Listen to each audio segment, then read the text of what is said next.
Alright, good morning, afternoon, or evening, however the case may be. This is a fairly, hopefully, brief lecture on the Middle Eastern myths for this week. I'm going to try to keep this short because after a week with the test, I would like to give you a bit of a break. So this is the only thing you need to listen to for this week, and obviously read the section on Middle Eastern myths. This section is really divided into three things, and that is the Enuma Elish of Babylon, as well as the story of Telepinu. And then we also have a short bit of Egyptian myth, and then the largest chunk of this week is the story of Gilgamesh, the Epic of Gilgamesh. So we're going to start with the Enuma Elish. This is the Babylon creation myth. There are several versions of this, and we're also going to see some different versions of Gilgamesh shortly. And this story focuses on the three greatest of the Sumerian deities, Sumerian, Babylonian for our purposes. We're not going to get into the complexities of Middle Eastern history here. So for our purposes, they are one and the same. So the greatest gods are Anu, the god of the sky, Enlil, the god of the air, and Ea, the god of the earth. And we also have Marduk, who is, for our purposes, one of two heroes we'll see, though he is obviously a god. And what we're really going to look at here in the Enuma Elish is how different Marduk is from our other heroes, and also how Tiamat, the great goddess, is very different from the other goddesses that we've seen. Let's actually start there. Tiamat gets a pretty bad rap, I think, because she is good at the beginning. You know, she is a creator. We've seen this several times. But then she is sort of driven to do bad things, to become the antagonist. Just a couple things about her to point out are that, you know, she doesn't want to hurt anyone at first. Yes, they disturb Tiamat, but she asks them to change. She doesn't want to hurt anybody. And she gets ignored, right? And eventually, though, she is angered, decides to create monsters. And notice that what's interesting with Tiamat is how she can change what she gives birth to. She seems to have the capacity to make decisions about this. So instead of creating good gods and goddesses in the world, she ends up creating, you know, monsters, serpents with venom instead of blood, sharp teeth, long fangs. We find out that she is going to fight against her children in order to avenge the death of Apsu, her husband. And she is terrifying, right? Ea is afraid of her, so she fights against them. But Marduk steps in. He's called the wisest of the gods. So one of the big differences between Marduk and other heroes is that he is not human. He is a god. He is called a hero, and he is going to exact vengeance on Tiamat. And he is successful, right? He does suffer from some amount of rage. He captures Tiamat. And he's incredibly violent. You know, we see violence in the Greek epics, but it's sort of tempered with this need for violence. But he is overly violent. He throws down Tiamat's body. He stomps on it. Kills her in a really bad way. And what he then does is he replaces Enlil as a major god. So we don't see this very often. So this makes him very different from our other great heroes. Not only that he's a god, but he replaces another god. He continues to be violent. We do see that in Achilles in the Iliad, but we haven't seen it very often. So we see one tie to our other heroes is his emotions being very controlling. He's angry at Tiamat. He kills her. Okay, again, we're not going to talk too much about these. So let's go into Osiris, Isis, and Horus. Probably some of you, I imagine, were looking forward to getting some Egyptian mythology, but unfortunately this is the only little bit that we're going to get. So just a couple of background things. Civilization developed in Egypt from around 4000 to 3000 BC. Its golden age being 1,000 years right in the middle of that, 3500 to 2500 BC. The Egyptians lived in cultural isolation, which is why even though we see patterns in their myths that should be somewhat familiar to us, their myths didn't really influence others, and theirs did not get influenced very much by others. The Nile flooded regularly. So there's this fear of that, and so this fear of the natural world, but it was less substantial, and it was also fairly predictable. So as a result, the gods are a lot more benign.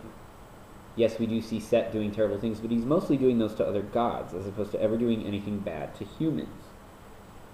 Their environmental enemy was the desert, so we don't see the other elements viewed in a negative way very often. Also, the notion in Egypt was that all humans have some divine aspect, that after we die we live again in an other world after we have passed on. So the three, Ra, or in this book Re, R-E, is the sun god, who is the principal god.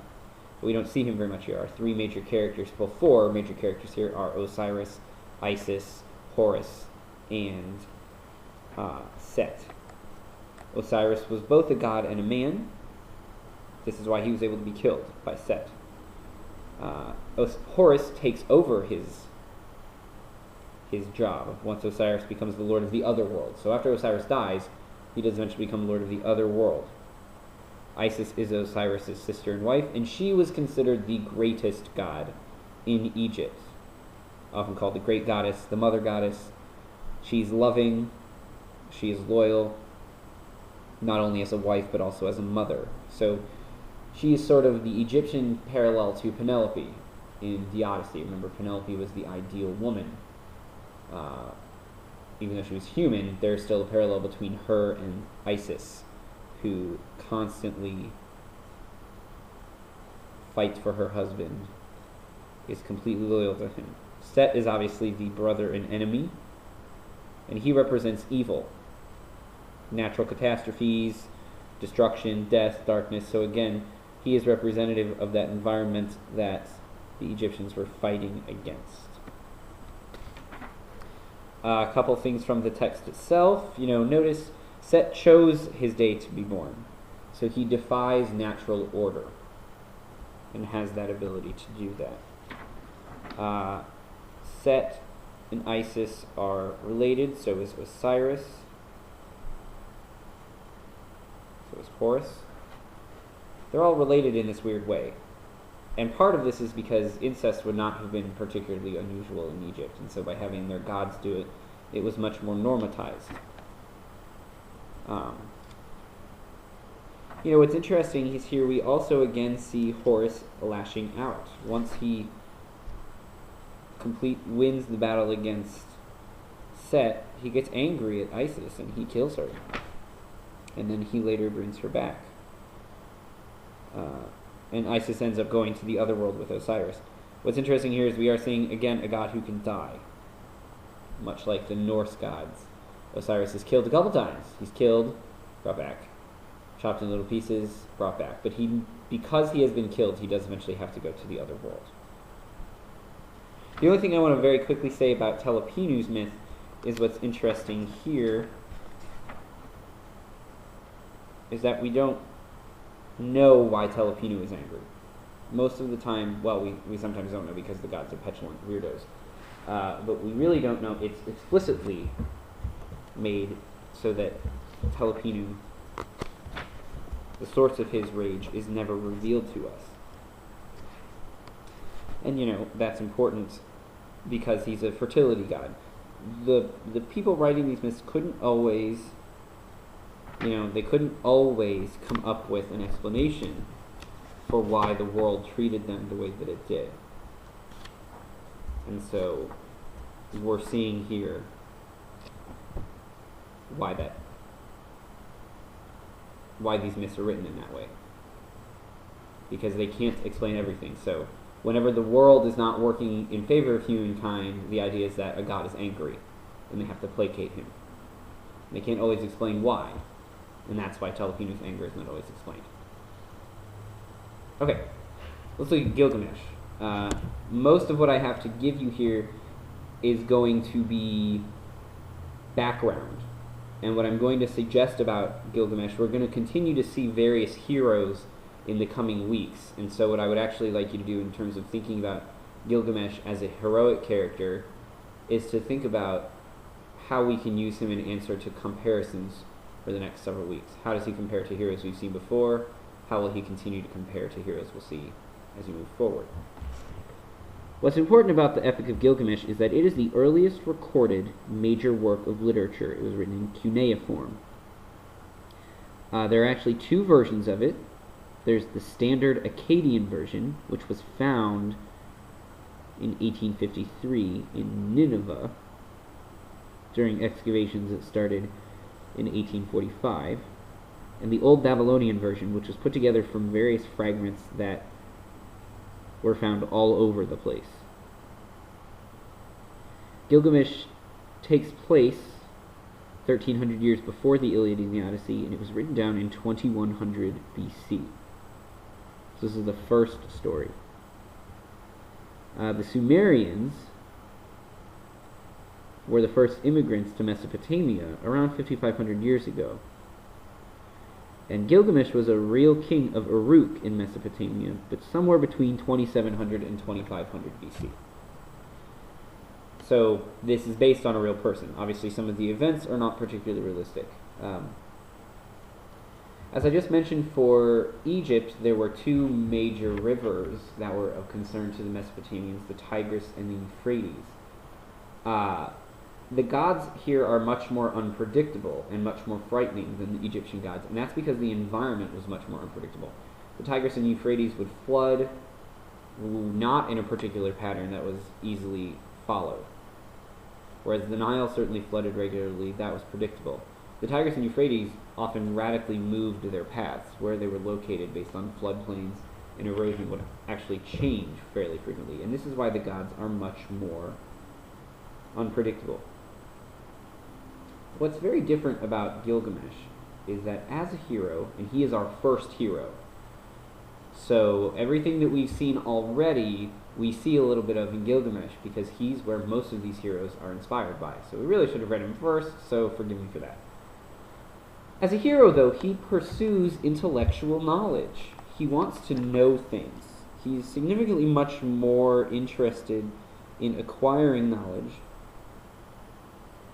So he certainly wants to be courageous and have great determination. Remember, he wants to kill Humbaba for the glory of doing that. But he also has a great degree of interest in intellectual knowledge, and particularly the secrets of immortality.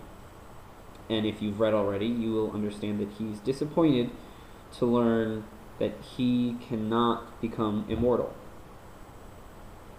So he ends up seeking experiences that make his life worthwhile through glory. This is the source of all of our other heroes' thirst for glory, right? He's our first hero. He demonstrates, I can't live forever, so I'm going to be immortalized through the things people say about me. And so there's the only passage I actually want us to look at really right now is this very interesting moment at the end, where Gilgamesh inscribes these travels and these thoughts upon stone tablets and placed these tablets on the strong walls of Uruk so that his people could gain wisdom and remember him. So remember, he wants people to remember him. He has this thirst for glory. We see this in the Greeks, especially, with characters wanting to be remembered for all of the grandiose things they do, wanting to be thought of as important. We see this in some of our other characters. It's really the most in the Greeks, but this is the source. He has a good friend in Enkidu who sacrifices his life, so we've got the sense of sacrifice for Gilgamesh. We see the petulant gods. Gilgamesh upsets a god by not being willing to be hers, and this causes a character's death because she becomes angry at this. She doesn't really think it through very well. So we're seeing all sorts of themes. So what I would like you to think about, again, what we're gonna do is connect this story to the stories we see moving forward. Think about what you imagine Gilgamesh to be like, how he is similar and or different from a variety of other heroes that we've seen, and how his story might have influenced other stories. Okay, I know this is brief, but again, I want to give you a break and not ramble on and on, so make sure you've read all the Middle Eastern myths, take the quiz, and that is it for this week. Nice and easy. We'll see you on the discussion board soon.